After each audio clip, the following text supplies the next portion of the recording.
Got 42 live top left. We're here at Stevenson in the S3RP research program. Myself and Brooke are working with Dr. Goldblum-Helsner on her research with stem cells.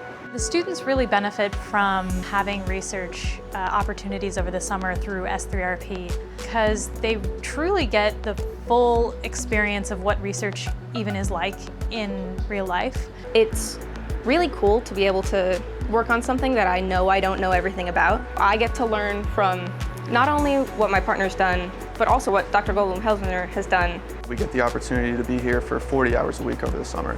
So becoming familiar with different techniques and reagents and things we use in here is invaluable.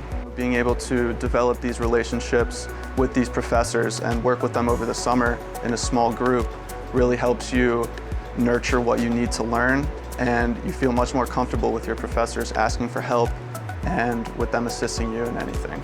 I plan to attend grad school either for a master's and/or a PhD. Working in here has really shown me that this is what I want to pursue, and the skills I've learned will help me market myself to potential graduate schools.